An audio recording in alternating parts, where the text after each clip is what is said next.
Okay, big establishing shot. We're looking up at a massive, bustling port city built right up to the sparkling ocean. Ships are docked, birds are flying, it's epic. A seagull just chilling on a post, keeping an eye on a ship dipping out in the background. Vibe check says the sea is open. Full focus on a huge, old-school sailing ship pulling out, or maybe coming in. Seagulls are swarming, doing their whole flying around a ship thing. Looks like the journey is starting or ending. Close up on the main character's massive, hyped smile as they're just getting started. The vibe is pure finally, like they've been waiting for this moment forever. The MC is absolutely losing it, throwing their arms up and laughing like a maniac on the dock. They've landed and are screaming, "Finally, I'm here!" A bunch of onlookers in the background are just watching the spectacle. Suddenly, the action shifts to a conversation with a shady-looking NPC dressed as a bunny girl. She slides in with a classic quest bait.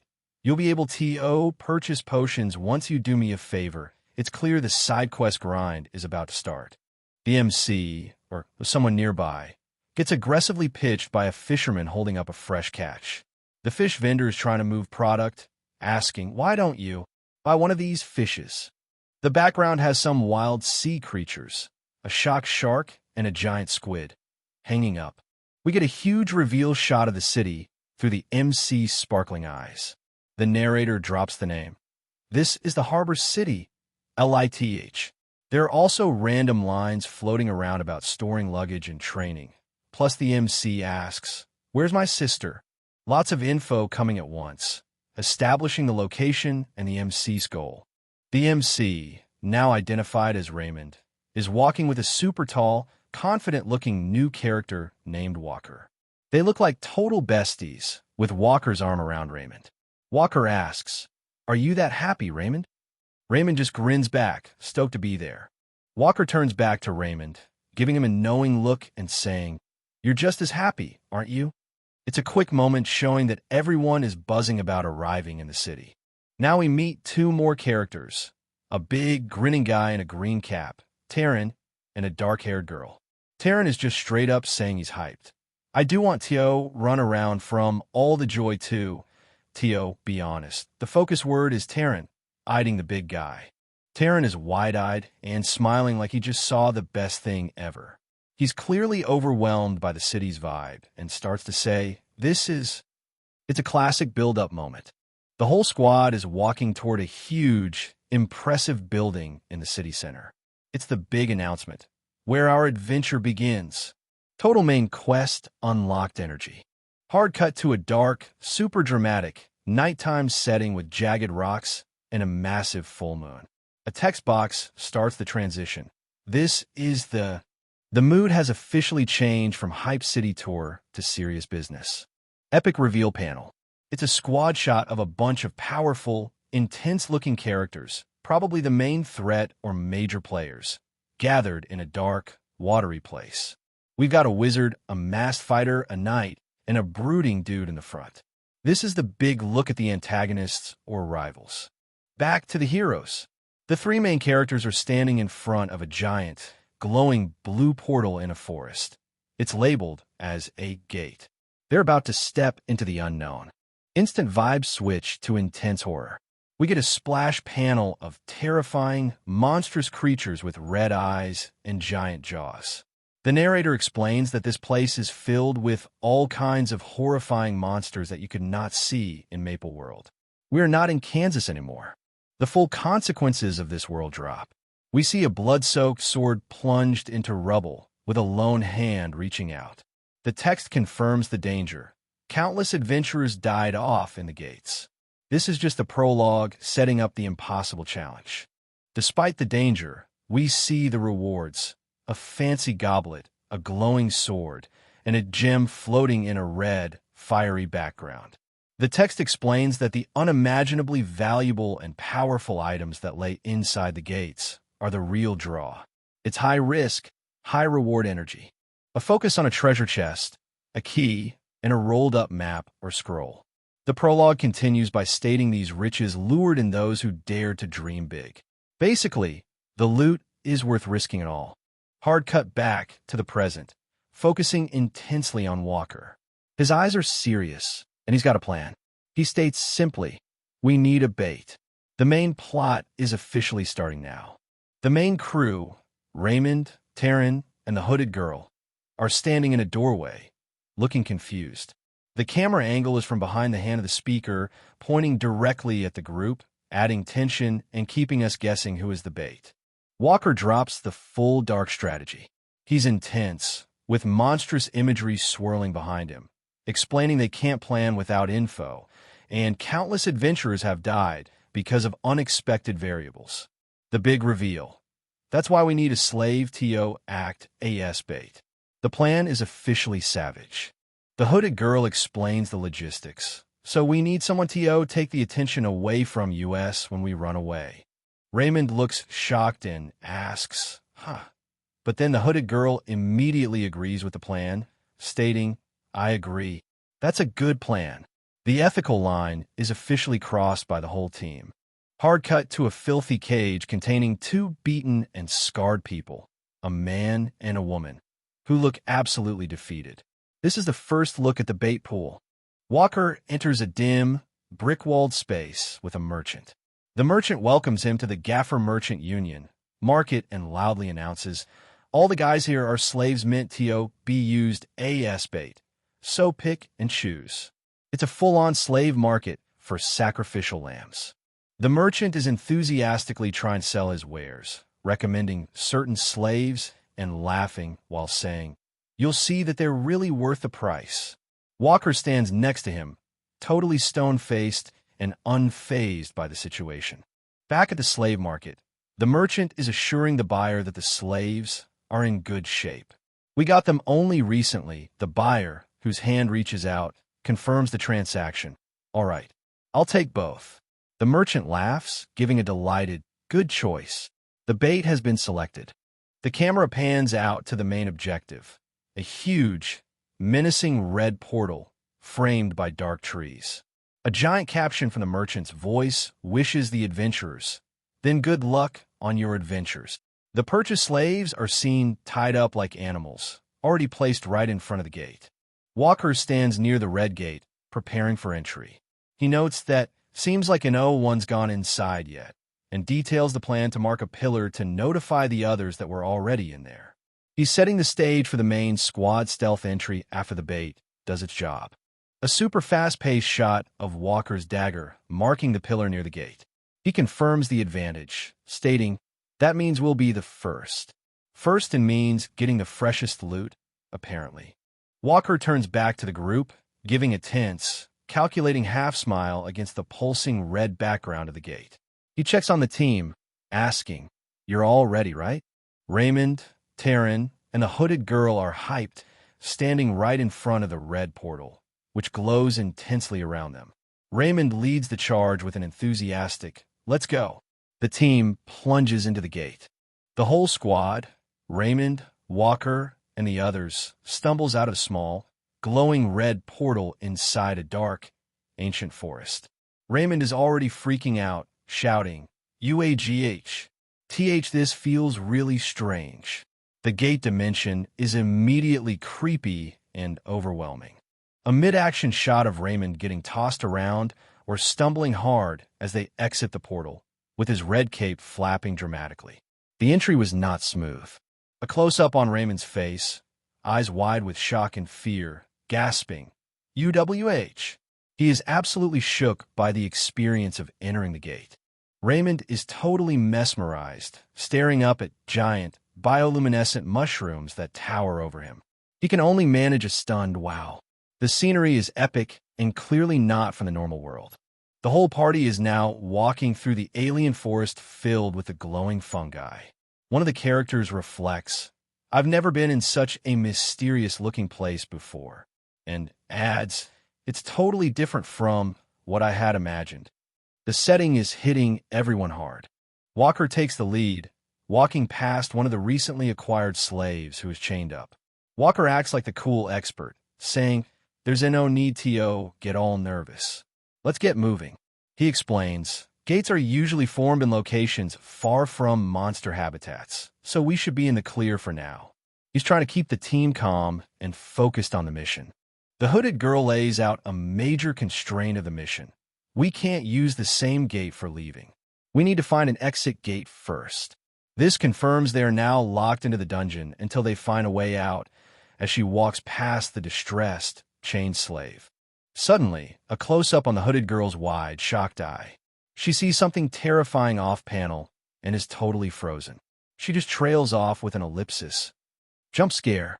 The hooded girl is now completely dwarfed and framed by the giant, sharp teeth of a massive, shadowy monster that has appeared out of nowhere. She barely manages a tiny, confused HUH right before the attack. The clear for now safety guarantee is officially invalid. The entire squad is panicking as a giant monster has clearly lunged in. The slave from earlier, now identified as the woman, is screaming, "WH what? Why is there a monster here?" Walker and Raymond are ducking, dodging the sudden attack, totally blindsided by a monster that should not have been this close. A massive, furry, rock-like monster is revealed, towering over the whole party. Raymond shouts a name in distress. Charlotte. The scale of the threat is huge, and the party is reacting with shock and terror. The situation goes from bad to impossible. The other slave, the man, looks terrified as swarms of shadowy, grinning monsters with glowing red eyes emerge from the woods. He realizes the horror, gasping, "Wait, don't tell me all these things here are." They are completely surrounded by the monster habitat Walker claimed was far away. A tight shot of Walker's hand gripping his staff or weapon tightly, muscles tense, with a look of realization and urgency. He drops a simple, sharp curse. Sechiti. The mission has instantly gone sideways. Walker unleashes an attack. He's drawing back a fiery bowstring, mid-spell cast, screaming the technique. Fire arrow.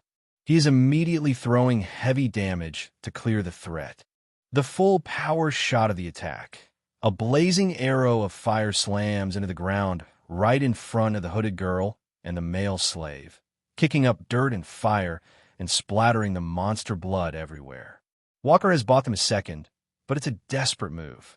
Walker is in full-on triage mode, eyes wide with the adrenaline of the messed-up situation. He urgently shouts 3 demands. Something's wrong. Tie the baits to the trees. We need to get out of here. The mission has failed, and now it's pure self-preservation. The slave, the man, is desperately pleading, "W8, take US with you," as Taryn brutally chains him to a tree post. Taryn, panicking, screams back, "Shut up and do as we say." Raymond is visible in the background, likely participating in the tying up process. A close-up on Raymond's face as he helps chain up the desperate slave. His eyes are shadowed, showing clear inner turmoil or deep conflict as he is forced to participate in abandoning innocent people to be monster bait. Walker and Raymond are sprinting away in full panic mode, looking terrified. Walker yells, "Run," while behind them, one of the abandoned slaves desperately screams, "No, don't leave US behind." A horde of grinning monsters is right on their heels. A brutal shot of the male slave being instantly devoured by a giant monster's jaw, with blood splashing everywhere. His final, silenced cry highlights the horrific fate of the bait. Final panel focuses on the back of the remaining slave, the man from the cage, who is mid-scream, clearly being dragged or attacked off-panel, with the text AGH, emphasizing the sound of his inevitable death. The heroes escaped, but only after guaranteeing the death of 2 innocent people. A wide overhead shot shows the 3 remaining adventurers, Raymond, Walker, and Taryn, collapsed and catching their breath in a dark, wet, and bloody patch of forest floor. They look totally exhausted and beaten. Walker, covered in blood and breathing heavily, harshly assesses the failed mission. He declares, "This one's a failure. Clearing IT isn't important." He then refocuses on survival. "We need TO hurry and find the gate out." Raymond is clearly shaken by everything that just went down, eyes wide with trauma. Walker's voice is heard commanding him to snap out of it. Get it together. Raymond. Taran grabs Raymond by the collar, shaking him hard to snap him out of his panic. Taran shouts aggressively. He told you, T.O., get it together, you bastard. Listen to what Walker's saying. The situation is tense, and Raymond is struggling. Taran immediately shifts tone, showing concern beneath his frustration. He calms down and speaks with strained reassurance. Calm down. We failed this one, but we can always prepare again. So, don't give up and let's focus on the present. He's trying to lift Raymond's spirits. Taran delivers a massive dose of optimism, despite the ominous shadow of a large monster head looming right behind him. He grins fiercely and throws a confident fist, declaring, "We'll all make it out of here." The panel cuts away with that dramatic, determined, and maybe slightly delusional statement of teamwork. The huge, rock-like monster from before slams down, creating a giant shockwave and crater in the ground. The force of the attack is intense, and we see blood splatter everywhere, confirming someone just took a massive hit. Walker, covered in fresh blood, looks absolutely horrified and screams, Taran. The implications are immediate. Taran's confidence just cost him big time. A gruesome close-up confirms the damage. Taran's body is crushed under the monster's massive claw or hand, completely mangled and covered in blood and guts. It's a shocking, devastating end for the optimistic character. Raymond is sitting on the ground, completely paralyzed by shock, breathing heavily. A giant, shadowy hand is looming over him as he whispers, Taran. He's overwhelmed and clearly about to be next. Walker flies into a rage after seeing his friend killed. He channels massive fire magic through his staff and screams directly at the monster, "You piece of shit." It's a furious, desperate counterattack fueled by grief. It's an instant fail. Before Walker can land his attack, a long, thick, red tongue or tentacle shoots out from the monster and wraps tightly around Walker's neck, choking him. Walker lets out a strangled sound, K-U-K. The tables have turned again, and the main fighter is down. Walker is fully caught and being strangled by the monster's tongue/tentacle, which is tightening violently around his neck. The monster's giant, toothy mouth is wide open, ready to strike.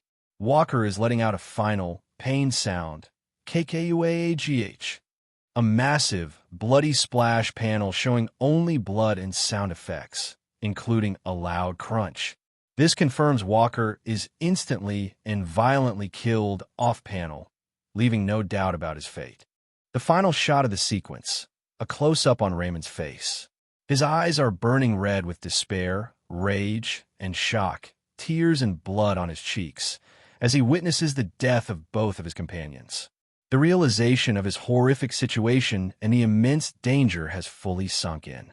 Raymond, totally defeated and unable to move, whispers a horrified realization. H&O? He's collapsed on the ground next to the wreckage of the fight. The monstrous creature with too many eyes and teeth is towering over the defenseless Raymond, who manages one final, desperate scream. Help. The monster's shadow completely covers him. A dramatic, high-contrast shot of Raymond lying completely still on the ground, seemingly dead or knocked out, with dark red blood pooling around him. The menacing, jagged sound effects confirm the final blow has landed. A horrible, tight close-up shows blood and gore splattering as Raymond's body is savagely stabbed or clawed multiple times. The monster is making sure the job is done. A massive close-up on Raymond's open, screaming mouth, covered in blood. He's yelling a final, agonizing cry, K-U-A-G-H. A close-up on Raymond's leg being crushed under a heavy, monstrous foot. Raymond's final lines emphasize the pain. In my leg. Quack. This is the definitive end of the attack, leaving him completely broken. Raymond is collapsed on the ground, covered head to toe in blood, clutching the dirt, struggling for air, muttering, K-U-K, K-U-K. He is severely wounded and absolutely done for.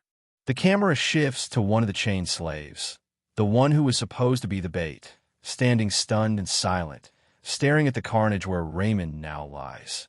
A close-up on the slave's face. He looks utterly bewildered and whispers, "Be bait." He realizes the rich adventurers came in, failed, and are now dead, while he, the literal sacrifice, is still alive. The irony is heavy. Raymond, completely busted up and bleeding, desperately reaches a bloody hand toward the slave chained up in the tree. He's panicking but trying to sound relieved. "Why, you're alive? I'm so glad. I'm so glad. Hurry. Help me." The supposed bait is now his only hope. Raymond is practically crawling, eyes wide and manic, still clutching for help. He pleads, "All my members are dead. It's just you and I now." In a desperate move, he apologizes for the betrayal. "Right. I'm really sorry about earlier. I didn't mean it." A focus on Raymond's bloody, shaking hand as he continues to beg. He tries to appeal to logic. "Why you can't? Get out of here alone. It's better to have more people." So, the irony of the original bait plan being turned back on him is thick. Raymond, his face a bloody mask of pain and desperation, forces a final plea through gritted teeth. "Please." He's utterly broken and totally reliant on the person he intended to sacrifice. The camera focuses on the slave, who remains chained up, looking calm and totally unbothered by Raymond's pleading. He just observes the scene with cold, empty eyes, not moving to help. Raymond snaps into pure, blinding rage and frustration, screaming at the top of his lungs, "Help me instead of just watching me!" His desperation is peaking as he realizes the tables are permanently turned. The camera closes in on the slave, who finally reacts to Raymond's desperate screams. He gives a faint, unsettling smirk, followed by a long silence indicated by the ellipsis. He's clearly enjoying the rich adventurer's misfortune. The slave quickly breaks free of his chains and retrieves a weapon, a spear, that was likely dropped during the fight, completely ignoring Raymond. The sound effect confirms he's grabbing the weapon and running. The slave, now freed and armed, stands tall and looks up, giving the final, defining line, "I don't know, it seems." The implication is that Raymond's survival is not his concern. The slave is officially taking the stage. Raymond is clearly dying, lying crushed under the enormous monster's weight. The text bubble confirms his final, pathetic realization. "I'm too late." A distorted, terrifying close-up on Raymond's bloody face as his life flashes before his eyes. The concentric rings around him show he's losing consciousness. The very last shot, Raymond's mouth bloody and twisted in a final, weak snarl. He whispers one last, broken insult directed at the slave who abandoned him. "Kukik, you fucker." Raymond is giving his absolute final, broken cry, tears mixing with blood as he's crushed. His last words are directed at the slave. "You think you can make it out of here?" The bottom of the panel adds a dramatic final title drop. Next up, IS. A visceral, blood-soaked shot with sound effects confirming the brutal, final squishing and tearing of Raymond's body. The last remnants of the adventurer are gone. The camera rises, focusing on the newly freed slave, who is now holding the spear, standing ready. The giant, multi-eyed monster, which just killed the entire main party, is looking directly at him. The scene is set for the start of the true protagonist's journey. The large, furry rock monster is stumbling and crashing to the ground, kicking up massive clouds of dust and debris. It's clearly been seriously injured or disabled. A massive, violent white flash erupts from the point of impact, indicating a huge, concentrated blow from the new protagonist's spear. The attack was powerful enough to shatter something. The final triumphant shot, the slave, now the main character, stands calm and armed. The large monster is seen with its gigantic mouth wide open in defeat or shock, its tongue hanging out, confirming the slave just took down the massive threat that wiped out the entire main party. A super tight close-up on the new main character's eye. It's steely, determined, and cold. The sound effects suggest his gaze or movement is sharp and calculating. The new MC grips his spear tight and delivers his first true line of inner resolve. "I won't die." It's his defining statement of survival. The final, epic splash. The main character is staring down the gaping, magical portal of the defeated monster's core, plunging his weapon in for the kill. The panel is soaked in red, showing the intensity of his power and his absolute determination to survive. The new MC is moving fast through the dark forest, dodging a final swipe from the dead or dying monster. He's escaping the chaos he just created. The MC pauses, holding his face, reflecting deeply on the gate. He utters the single, heavy line, "Where I died." This implies he has been through this experience before, or, metaphorically, he died as the slave and was reborn as the survivor. The final definitive statement. The MC looks up, serious and wounded, completing the thought. Wasn't here. He wasn't reborn in this particular gate, establishing that this is a flashback or a powerful moment of meta-awareness about his journey. The sky is fully on fire, all dramatic reds and oranges, and there's a huge, overwhelming swarm of tiny winged things pouring over the mountains toward the group. It's giving major apocalypse vibes. Two main dudes, one with white hair and one in a dark cloak, are standing on a cliff edge. The cloak guy is the one who calmly drops the ultimate warning. It's coming. They look ready to face whatever is about to hit them. Close up on the swarm, they're flying monsters with leathery wings, charging straight out of the shadowy forest. The invasion is starting right now. The actual monster swarm arrives, featuring a giant, gray, lizard-like creature with massive claws and wings leading the charge. This thing is huge and looks aggressive. We get a quick glimpse of smaller red dragons flying past a gigantic, shadowy presence in the background. It's hinting that the threat is much, much bigger than just the swarm. The reveal drops right here. The shadowy figure is confirmed to be the king of dragons. It's a massive dragon-like creature with a huge red tail and wings, soaring against the fiery sunset. This is the main boss arriving. A massive, detailed shot of a terrifying, armored dragon with multiple heads and horns. This is likely the king of dragons. It is absolutely huge and dominating the frame against the red sky. The white-haired character gives a close-up, resigned look and confirms the bad news. I guess the centaur's nest has fallen. The situation is dire, and their allies are already defeated. The two main characters turn away from the battlefield, facing a ruined landscape. The narration confirms that everyone is defeated. The Cygnus Knights, the Resistance, the Cross Hunters, all the adventurers, followed by the kicker, and the 6 heroes that the people saw as their ray of hope. There is nothing else we can depend on now. It's officially the end of the world vibes. She stands in shock, her voice trembling. Everyone's gone. They're all dead. He turns his back toward her, the sunset burning behind him. You're the only one left. The camera focuses on his face, calm, determined. The last adventurer, El Palm. He takes a deep breath and steps forward. Let's go.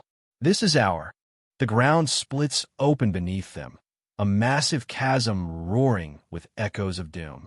And from its depths, a colossal dragon emerges, red eyes glowing, its roar shaking the entire sky. The battlefield burns under a crimson sky, the air thick with smoke and screams. Blood drips down his face as he barely stands, the weight of loss crushing him. Corpses litter the ground around him. His comrades all gone. He faces the dragon head-on, its jaws wide enough to swallow him whole. Blood drips down his chin as he looks up at the sky. Is it over for me? Under the full moon, the dragon spreads its wings and descends, ready to end everything. The monster's severed flesh twists and reforms. It's regenerating the head he just cut off. The dragon rises again, bones cracking, wings spreading wide, unstoppable. His blood-soaked eyes tremble, then shut. He knows this is the end. He kneels in the middle of a wasteland, surrounded by silence, the world's end. Blood splatters as he slams his fists into the ground in pure rage. Despite everything, he forces himself up, trembling, as if refusing to die. He screams through gritted teeth, face twisted in pain and fury. Is this really how it all ends? Philip falls, blood spraying across the battlefield, gone in an instant. Jaden's lifeless body rests in his arms as he calls out for Alexis, but no one answers. She rushes toward him, reaching out one last time as chaos swallows the battlefield. Her smile trembles, tears in her eyes. Everyone sacrificed themselves for him. He screams in agony, voice breaking through the storm, the weight of their deaths crushing him. Barely standing, he drags his battered body forward, refusing to fall. Blood in his eyes, he glares upward and roars the dragon's name, Gorntail. He reaches out to the sky, desperate and furious. This can't be how it all ends. He screams with everything he's got, energy blazing around him as power erupts from his hands. The blast shoots forward, tearing through the ground like a golden storm. With pure rage and resolve, he roars. No matter what, he's going to finish this fight. His hand trembles, energy surging wildly as the spell pushes past his limits. Power explodes from his body. He's burning everything he has left. His legs give out, blood splattering the ground as the pain tears through him. The strike lands dead center in the dragon's chest, wings blown back as a shockwave ripples out and warps the whole sky around them. Instead of dying, the dragon powers up, opens its jaws, and condenses that energy into a massive spiral cannon, charging it right in front of its mouth. The beam slams down like a falling nuke, engulfing the lone figure on the ground and wiping out everything in a blinding explosion. As he sinks into that cold, dark void, his last thought is simple. If he could just get one more shot at life, he'd change everything. Suddenly, that wish is cut off by someone screaming, "Get up, you piece of shit!" and his eye snaps open like he's been yanked out of nightmare. He jolts awake in a filthy dungeon, hands and neck restrained, staring around in shock while a guard mocks him, saying pretending to be sick won't save him. The overseer just laughs in his face, flexing like he owns the world, telling him to remember his place as a slave and casually bringing up Gornthai like it's his inevitable fate. Hearing that name makes his eye widen. Sweat drips down as it clicks in his head. Something about this is way too familiar. He scans the line of chained prisoners around him and realizes where he is, the holding area where fresh slaves get sent off to long-distance dungeons, the exact hell he remembers. He stares at his shackled hands, and it finally hits him where he is, while somewhere nearby another slave is desperately thanking a buyer for picking them. Merchants and buyers stroll through rows of chained people, casually haggling over prices like they're checking out livestock, because this is the slave market. He starts breathing hard, almost laughing in disbelief as he mutters that there's no way, because this is exactly where his nightmare life first began. He's frozen, thinking to himself that the slave market was supposed to have been abolished years ago, yet everything around him looks exactly the same. The merchant laughs, praising his will to live like he's impressed with a pet, and the MC's mind instantly connects the voice and that smug face to an old, bitter memory. He realizes it. This is the exact same merchant who handled him 6 years ago when he was a slave the first time, confirming that nothing here is a coincidence. The merchant's face twists in anger, veins popping as he grits his teeth and starts to lash out, calling him a little brat. The MC's eyes go cold as it finally clicks. He's really back in the past, reliving the exact moment this guy tried to beat him down, while the merchant yells at him for daring to glare back. That same fist he remembers from years ago comes flying straight at his face, time practically slowing as he realizes this is the turning point of that day all over again. His head gets smashed into the floor, pain ringing through his skull, and in that instant he realizes it for sure. He's been dragged back to that moment in time. Blood drips from his nose, but instead of breaking down, he steadies himself and lifts his head, refusing to crumble like he did before. He looks around with sharp, focused eyes, questioning if this is a dream, then dismisses it. Everything feels way too vivid, and he starts accepting that this second chance is real. While the merchant brags that all these slaves are just disposable bait for dungeons, the MC's mind races. He still can't believe it, but there's literally no other explanation for him being here again. A white-haired adventurer checks out the lineup, hears their fresh stock, and casually decides to buy both slaves on the spot like he's ordering gear before a raid. The MC sigh sharpens. This time, he's not just a victim in the crowd. He locks onto that moment and decides. This is his second chance, and he's not wasting it. Later in the dungeon, he calmly strips the cloth off a discarded weapon and picks it up like he already knows exactly what it's for. He examines it and recognizes it right away, a staff meant to cast fire arrow, and he actually seems satisfied with the find. He adjusts his sleeve and grips the staff, thinking this thing is basically tailor-made for his current skill level. He tests the staff, but immediately decides it's not enough. Just having a weapon isn't going to cut it if he wants to live as a real adventurer this time. His gaze shifts to a severed leg on the ground, and he reminds himself that if he doesn't squeeze every advantage out of this run, coming back in time was pointless. He kicks at the shoe, already knowing the trick. Some idiots stash valuables in their boots, and he's fully ready to loot every last thing they left behind. He fishes something out of the shoe and smirks. It's a ring, and he slips it onto his finger without hesitation. The moment it settles, blue energy flares around his hand. He recognizes it instantly. This is the telekinesis ring. His eyes blow wide open. This isn't just some random drop. This is a broken item he remembers all too well from his previous life. The noise of the fight draws in a pack of monsters, sprinting through the trees with their jaws open and claws ready. Red eyes light up from the bushes all around him, and he realizes they've gathered here after catching the scent of all that spilled blood. One of the beasts lunges first, its massive paw slamming into the ground hard enough to crack the earth right in front of him. The whole pack rushes him at once, giant wolf beasts closing in from every direction like he's already dead meat. He plants his feet and swings the staff in a clean arc, slicing through the first monster with a wave of explosive force before it can even react. Another one screeches and fires its tongue like a whip straight at him, trying to pierce and drag him in for the kill. He slams the staff up just in time, blocking the monster's tongue as it whips straight at his chest. The impact is insane. The tongue smashes into the staff with enough force to crack and bend it. He's yanked forward, eyes widening as his body gets dragged toward the beast, realizing he's about to be pulled right into its jaws. The beast hauls him right up to its mouth, rows of fangs closing in while he's staring death in the face for the second time in his life. But instead of panicking, he triggers his magic. The staff ignites, flames spiraling as he channels fire arrow to the absolute limit. He flips his body midair and drives the burning staff straight down, blasting a pillar of fire through the monster's skull and shredding the rest of the pack in a shockwave. After wiping out the beasts, he isn't satisfied. He decides this is the perfect time to test out the telekinesis ring too. He fires off another blazing projectile, a streak of fire cutting through the air toward the remaining monsters.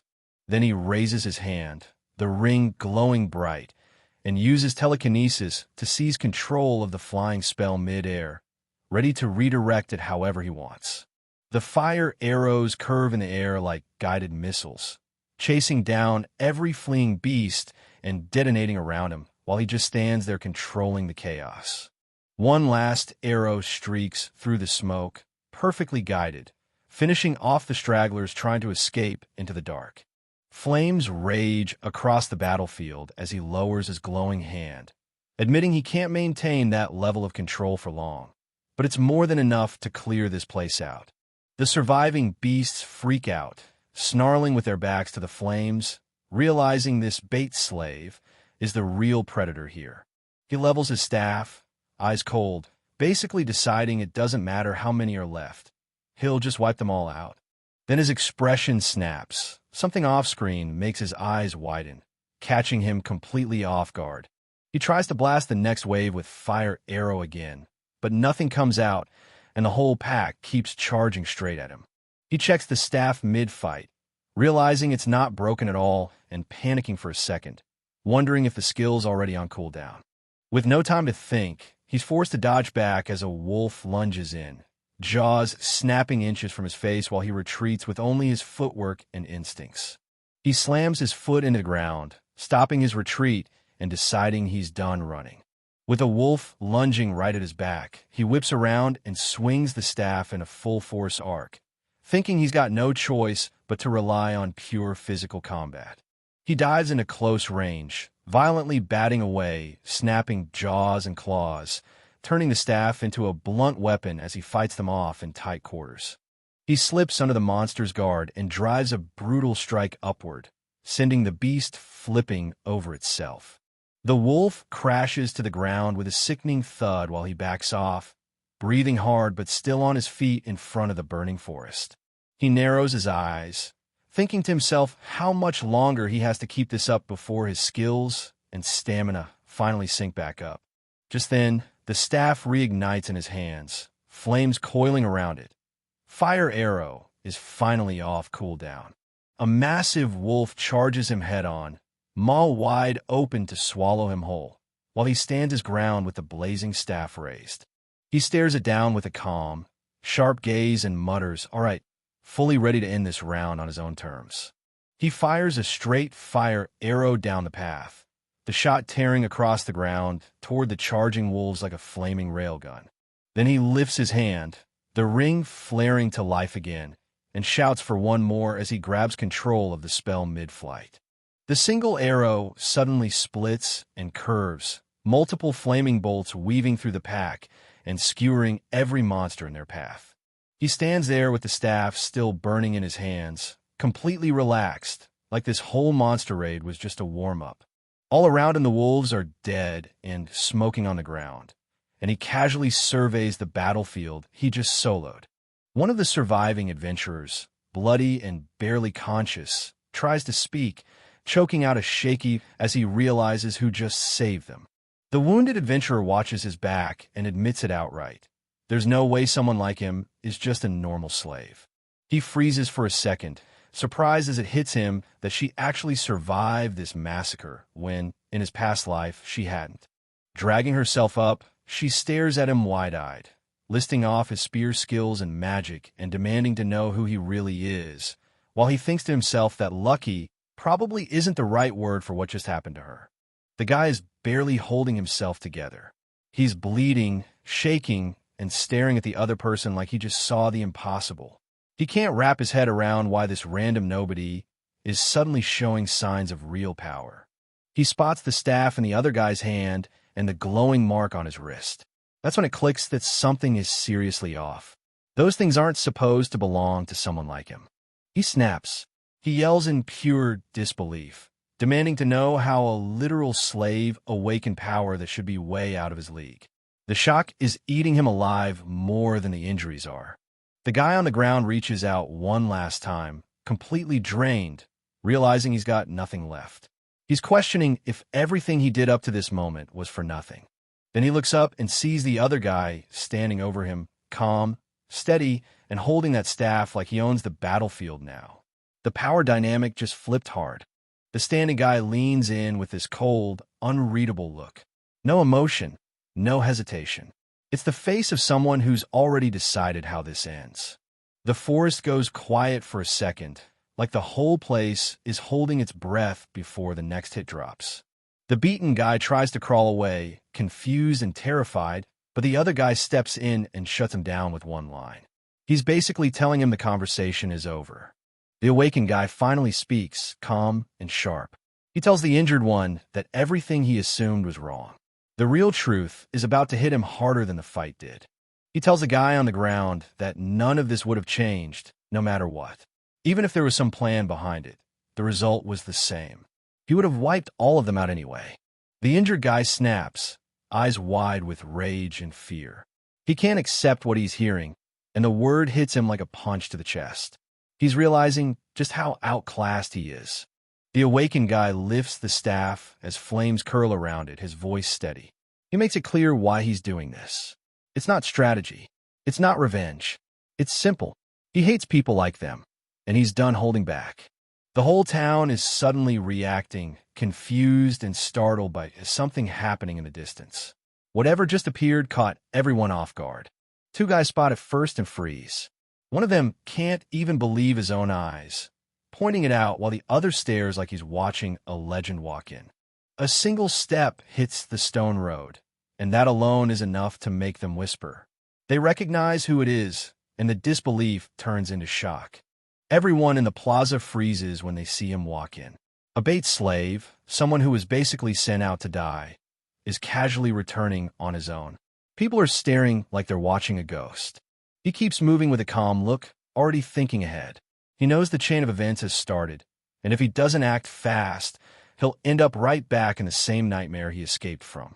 He looks straight ahead, holding that staff like he's finally made up his mind. If he wants to survive this world, the first step is breaking the chains that label him a slave. He heads toward the massive building in front of him. If he's going to change his fate, this is where it starts.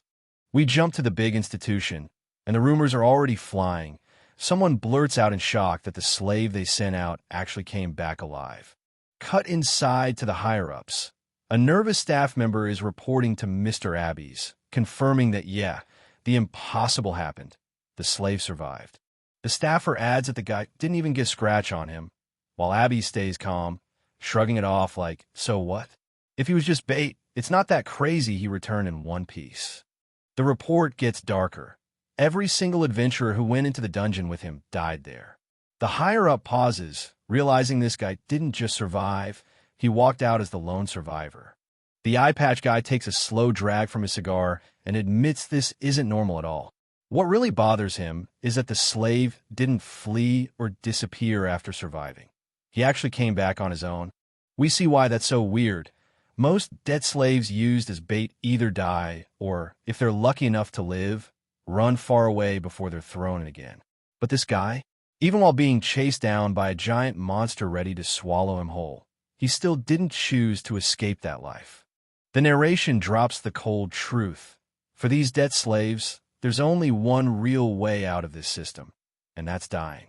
The boss goes quiet for a moment, clasping his hands, clearly knowing exactly what that brutal rule means. Then it's spelled out. This twisted idea of freedom through death is just how the Gaffer Merchant Union operates, and everyone in that room knows it. Abbeys is annoyed, saying this whole slave survived thing sounds trivial to him, but the subordinate hints there's something else he really needs to hear. When he drops the bomb, that the slave actually unlocked the first magic circle. Abbeys' relaxed vibe disappears, and he's instantly shocked. He leans back, trying to process it. The disposable bait they tossed into the dungeon has now become a first circle mage, something that's not supposed to happen for someone like him. Abbeys starts overthinking the situation. A slave with power is dangerous enough, but a slave who hates the merchant union on top of that? If this goes sideways, it could bite them hard later. The subordinate then adds one more twist. The guy didn't just survive and awaken magic. He's actually asking to change his contract. Abbeys pauses, surprised that a slave is bold enough to negotiate. And the request. He wants to formally register as an adventurer. Abbeys is stunned, realizing this disposable bait is trying to step into the world as a real player. The subordinate looks stiff as he explains that this lowly slave is causing waves and drops the real kicker. Mr. Racken himself has ordered Abbeys to handle this case personally. Abbeys practically jumps out of his chair at that name, slamming the desk and shouting in shock. You can tell Racken is not someone you casually get assigned work from. We cut to Racken's looming silhouette while Abbeys grits his teeth. Even a top executive of the Gaffer Merchant Union is paying attention to this one slave, and that alone makes the whole situation feel way bigger than just a contract change. Abbeys suddenly freezes, staring at the documents on his desk as a thought hits him. He wonders if this sudden interest in the slave is connected to that secret matter he's worried about. Without another word, he rushes out of the office, leaving in a hurry as the door swings. The only thing left behind is his still-burning cigar in the ashtray, showing just how fast he bolted once the pieces started connecting in his head. Abbeys stands by the window, mulling it over. A disposable bait slave now wants to call himself an adventurer. The idea itself sounds ridiculous to him.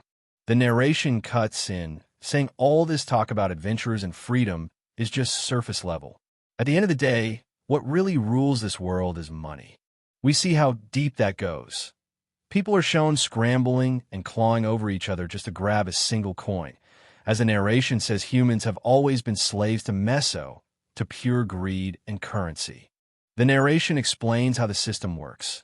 If someone can't repay the money they borrowed, they're forced to work it off with their bodies instead, turning debt straight into hard labor. It goes on to say this whole idea, this structure of debt and labor, is what shaped the Maple World slaves, locking them into a role they can't escape. Then we see our main guy in chains, standing in line with other slaves. He remembers the day everything fell apart. His only family, his father, collapsed from illness, and that's when his nightmare really started. He explains that he bought a rare herb called black moss from the Gaffer Merchant Union on credit, desperately hoping it would save his sick father. Next thing he knows, he's dragged into a cold courtroom, standing alone before a judge towering over him while the crowd watches. The judge reads out his crime. El Palm has failed to repay a debt of 1 million meso by the deadline, officially branding him as the debtor on trial. The judge slams down the verdict. Since he couldn't repay the money, El Palm is forced to work off the entire debt with his body, doing labor for the merchant union. He sums it up in one line. Because of that decision, he spent 6 full years being squeezed dry by the union as nothing more than their slave. And now we're back in the present, with El Palm calmly sitting across from Abby's at a table. The narration makes it clear. After surviving all that, he's not here to beg. He's here to start his revenge. El calmly introduces himself as El Palm and mentally confirms who he's dealing with. Abby's, the right-hand man of Raken. In his head, he's already decided this is a big catch.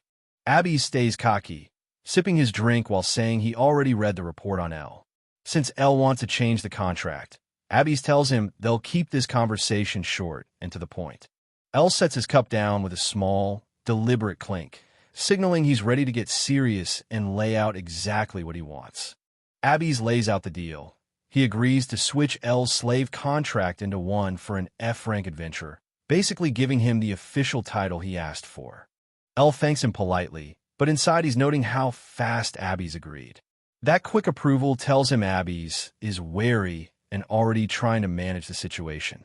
Then Abby's narrows his eye and adds a however, hinting that this contract change isn't going to be as simple or clean as it first sounded. El suddenly flips the script and smiles, saying he doesn't want some starter F rank.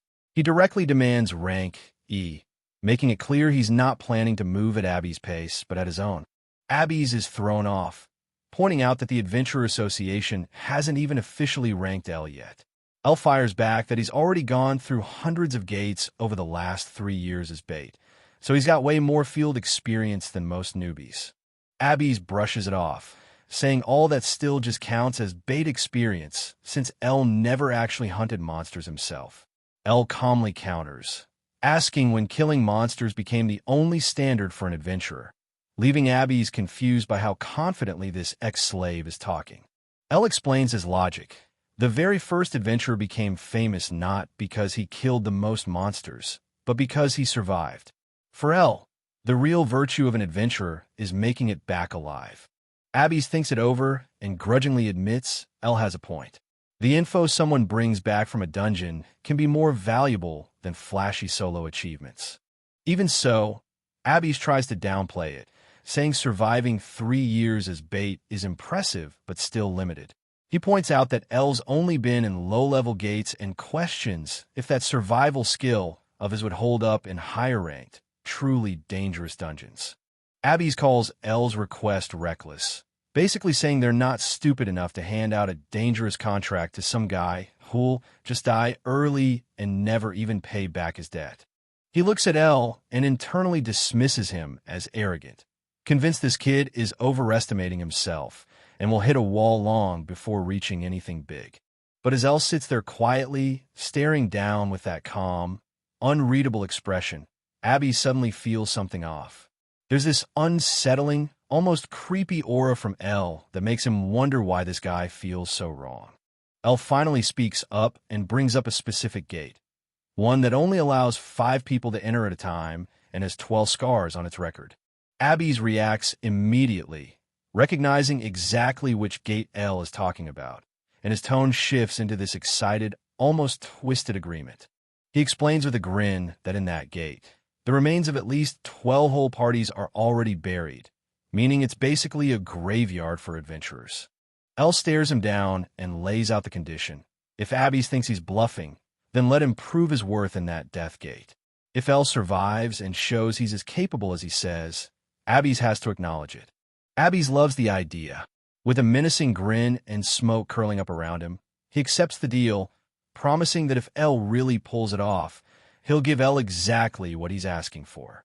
We cut away from the office to a quiet, lush forest scene, hinting at the dangerous new place where this twisted test is about to unfold. We jump to the forest, where a small party of adventurers is waiting.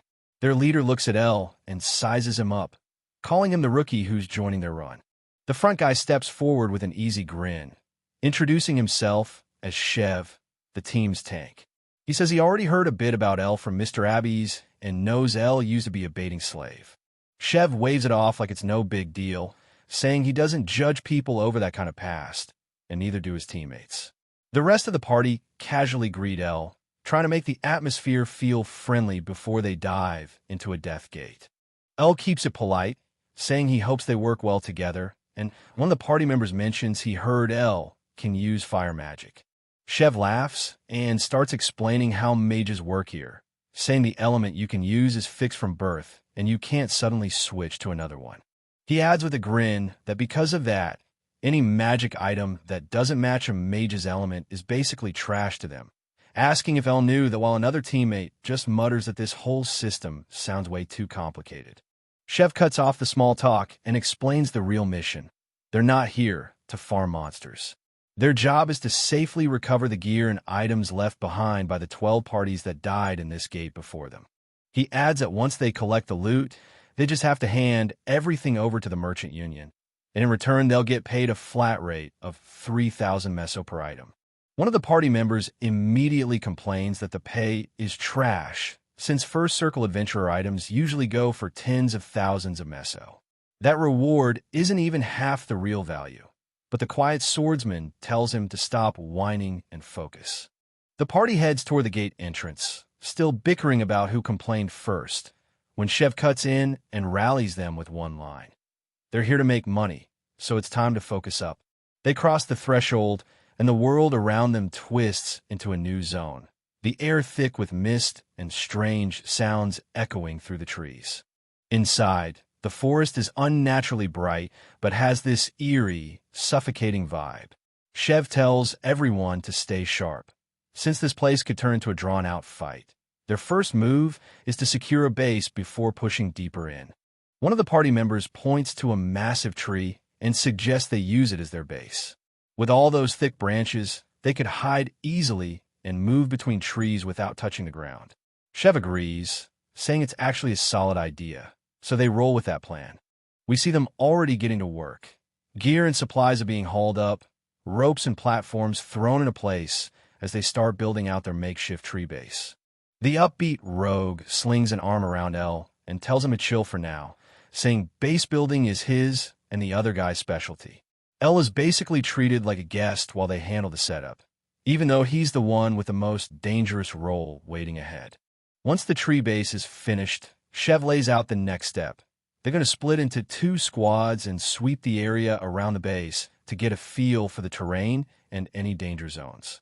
He assigns the first team, Tom, Max, and Roa, telling them they'll be Group 1 while the rest cover the other side. Chev explains the plan clearly.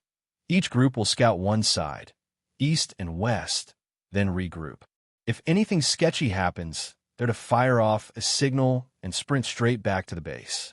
The others casually agree, treating it like just another routine mission, while L silently watches. Time passes as L and Chev patrol together through the strange forest, their silhouettes moving quietly between the twisted trees. Chev starts grumbling, confused that they haven't seen a single monster or even found any dropped items. He wonders if they set their base too close to the outer edge and says they'll probably need to push deeper into the forest tomorrow. Then he switches topics and looks at L, asking how his first mission as an official adventurer feels so far, trying to read what's going on behind that calm expression. L answers honestly that he's nervous, and Chev laughs it off, saying that's totally normal on a first run. Chev admits he's been doing this for a long time, but every time he steps into a gate he still gets nervous, calling himself a bit of scaredy cat. He says the only reason he can keep going is because he's got solid teammates watching his back. It feels weird to hype them up himself, but he insists they're genuinely good people. The knight tries to sound all soft and understanding, saying he felt bad after hearing El Pallium's story. He even brings up the whole baiting slave thing, acting like he gets how brutal that must have been, then gently adds, if it's okay with you, like he's about to make some big offer. He instantly switches vibes, smirks, and leans into it like a recruiter dropping, how about joining our? Clearly trying to lure El Pallium into his group with that confident, smooth talk. But El Pallium just stands there in total silence, not reacting at all. The knight glances back, realizes he's getting zero response, and awkwardly mutters, knowing he completely misread the situation. He instantly walks it back, saying he wasn't actually serious about that offer, and tells El Pallium not to dwell on it, like he's trying to smooth over the awkward moment. Later by the campfire, the party starts chatting about their mission, teasing that El Pallium doesn't really have anything to gain from this either, and complaining that there's no way they're finding their targets that easily. One of the guys gets annoyed, shuts the conversation down, and tells them to stop talking about work while they're eating, saying they can stress about all that tomorrow instead. Later that night, El Pallium quietly downs a drink, eyes distant, like he's trying to wash down all the mess of the day with one gulp. Night fully settles in, the moon hanging over the forest as everything goes calm and eerily quiet, like the world is holding its breath. Somewhere deeper inside the woods, an old wooden bridge starts creaking in the dark, hinting that something or someone is moving where no one's supposed to be. One of the knights walks over with a torch and calls out to him, "Oi, Pallium," trying to check in on him in the middle of the night. He stands there over the bedroll with the firelight on his face, asking if Pallium's asleep, sounding casual but a little suspicious, like something feels off. There's no reply at all. The bedroll just lies there, completely still, and the only thing breaking the silence is the crackle of the fire. One of the party members grabs the captain's shoulder and quietly asks what he's doing, like they're confused why he's hovering over Pallium in the middle of the night. At the same time, we jump into Pallium's trauma. Some sadistic voice from his past laughs that this guy's lost in his dreams, waving a blade and mocking that Pallium couldn't answer even if he wanted to, showing just how badly he was tormented before. The thugs casually talk about how paranoid Pallium is, reminding each other they spiked his food with a sleeping herb strong enough to knock out a huge beast. They joke that he chugged so much of it he's lucky it won't kill him, and even start eyeing his gear, laughing about how his fire arrow wand alone is worth a ton of money. One of them climbs on top of the helpless Pallium, dagger raised high, eyes crazed, and screams that it's time to get working, clearly about to carve into him like he's nothing but merchandise.